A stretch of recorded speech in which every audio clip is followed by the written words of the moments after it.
I ain't buying what this book is selling. Not only that, the hype was way ridiculously overhyped. It did not live up to its expectations. What's up everyone? Welcome back to my channel, and today we're going to be talking about Katabasis. Now, this book is very hard to explain when it is very overhyped, because I've noticed that with this book, it's very popular and everyone loved reading it and talking about it, even recommending it, and it's gotten to a point where I was planning to not read the book, and then I've had a couple of my friends go, "You will love this because it has philosophy, it has romance, it has all the things you like." And I thought, okay, the philosophy is what got me interested the most, so I thought, why not take a read? So I did, and I ended up not liking it at all.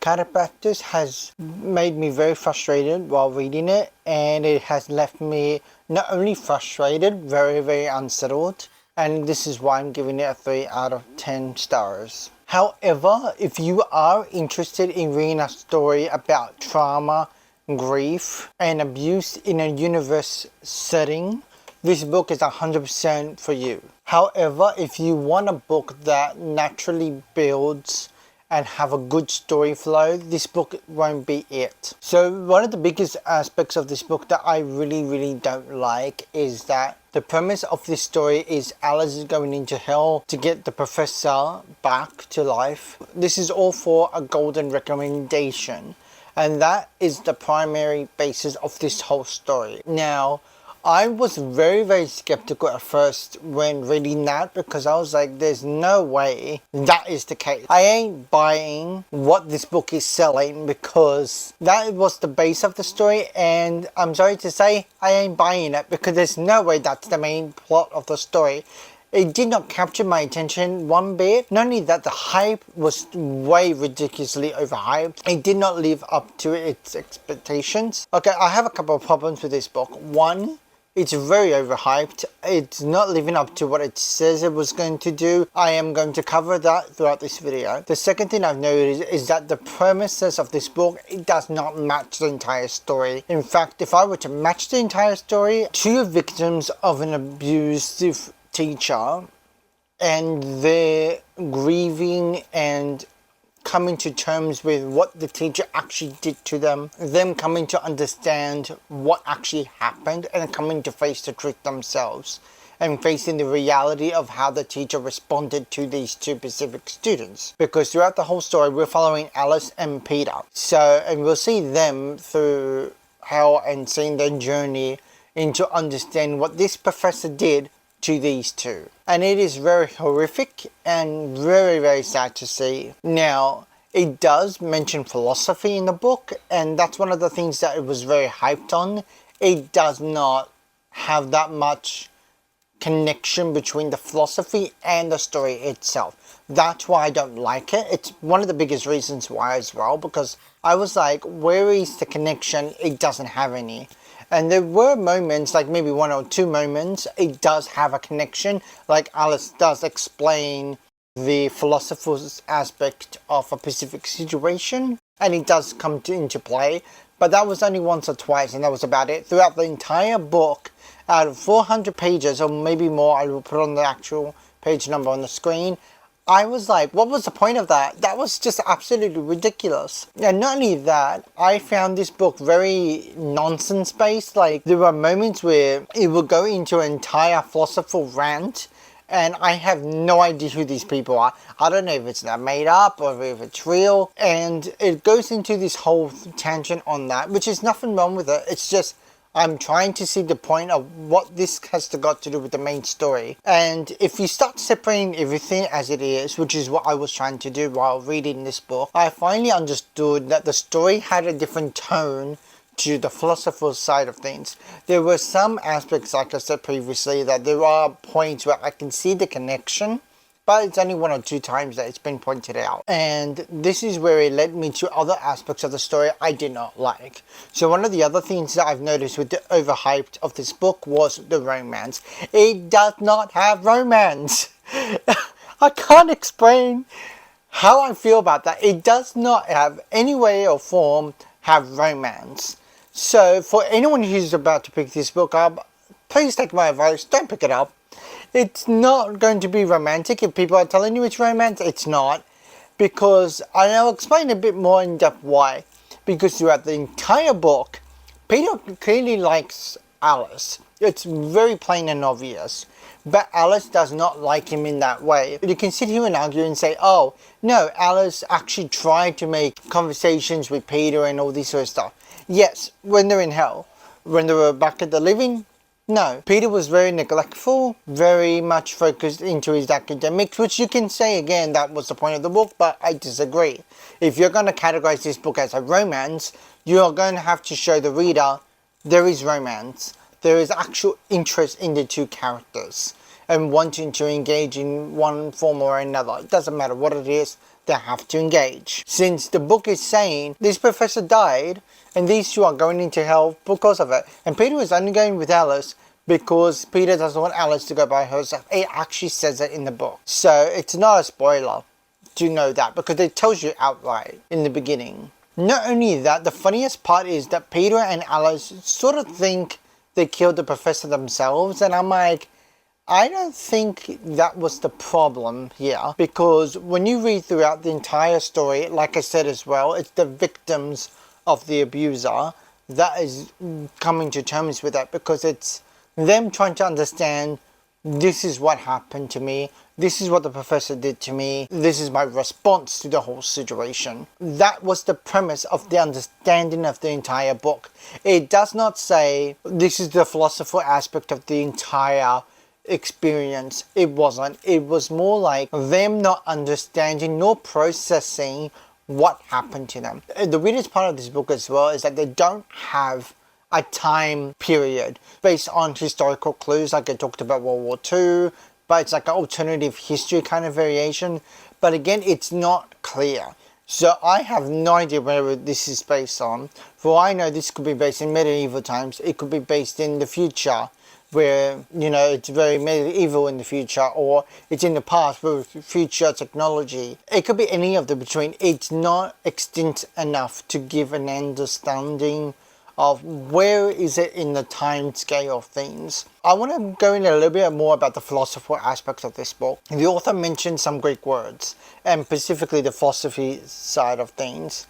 And this is where I have the biggest issue. Some of the translation that the author is using, especially with using actual Greek words and the real words, because I had to look it up myself. I am Greek, so looking into this has gotten me very, very uncomfortable, in the sense of what some of these words that the author used, half of it are true and accurate definitions. The other half are incorrect and misinformed, because I was like, why are you saying this word? Because it does not mean this. It means something else. And the author is using that as in context to the story, even though they don't make any connection. And also on top of that, for me personally, it feels very disrespectful to the Greek language itself, because you're not giving its proper definition to what the actual word means. Of course, the Greek language is a little bit more complex than simple English, but everyone has different agreements and disagreements on that. But where it comes to the words and its definition and its tie to the story, it doesn't have any, and it doesn't actually have an accurate translation. So I am not okay with that. That made me very uncomfortable, and it just adds to one of the worst parts of my star rating system as 3 out of 10. I find this book really, really hard to recommend, because there's a lot of mismatch in its hype and themes and what it's marketed as to when you actually read it. It's marketed very differently, and when you read it, one of the hardest troubles I had with this book is the way it was marketed and hyped, because the way it's marketed and talked about, it's very different to the book's tone. I find it very confusing, and I've read a few of this author's works before. I will most likely not review it because there's not much else to say. I've read, for example, Yellowface.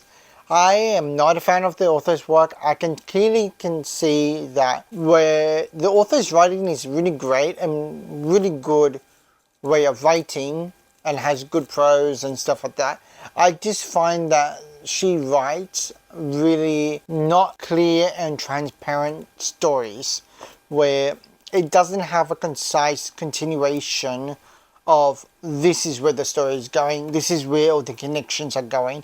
It feels like, specifically Katabasis, is that there is no streamlined storytelling, even though the premise is Alice going to hell to get the professor back. We end up finding out many reasons why she's going there, but it's not for what it's marketed as. The philosophy side of things, it does mention it several times. It's gone to the point where I just skip because I have no idea what it's talking about. It's not making any sense. And if you are very, very into philosophy and you know a lot of things, you may understand exactly what they're talking about. But if you don't, I highly do not recommend reading it. If you like the book, however, the author does write really great. It's just I have problems with the story itself and the logic of the entire thing. Of course, I'm not even going into the magic system. It was 10 times more confusing than everything I just explained, because I can sit here and talk about why this is saying this, but it means this. I'm not going to go into the whole tangent of that. I just have so many issues with this book, and it's not even worth my energy and time. It's also one of the biggest reasons why I gave it the 3-star rating. However, this book is definitely marketed for people who are very into philosophy and knows a lot of things about it, like very in-depth philosophy kind of people. Or if you're very into these kind of themes of like students who are grieving the loss of the teacher even though he abused them. So you gotta pick if you like that or not. I think that book is definitely for you, and the author writes really well. Nevertheless, the author writes really well, so you're welcome to just pick that book up and read it yourself. There's not much else to say about this book. It's the biggest reasons why I gave it 3 out of 10 stars. It's definitely not worth recommending unless you're interested in the author's writing and you enjoy some of her other works, and if you also like the premises of what I've just explained throughout this entire video, then please, by all means, read it and share your thoughts in the comments below. Or if you have read it, please share your personal experience with the book down below. Oh, the other thing I forgot to mention is that we have explanations of the professor's cruelty, but not by a long shot. And by the end of the book, the professor's cruelty gets explained, but it feels very rushed. So it feels like up until, I would say, halfway through the book, so like 250 pages in, that's when you truly start seeing like, oh, nothing's happening here. And then the other half, it feels like glossed over, because by, let's say, 150 pages into the second half of the book, you finally learn about what the professor did, what happened, what went down. And then it feels very rushed towards the end, and it feels like the ending that was supposed to happen was very unsatisfying. It didn't feel like it was worth reading that entire book. And I also want to preface by saying I read this book a month and a half. That's how long it took me to read. I did not like this. That is all for today, guys. I hope you guys enjoyed this video. Don't forget to like and subscribe to my channel if you like these kind of reviews. And I will see you guys in my next one. Bye!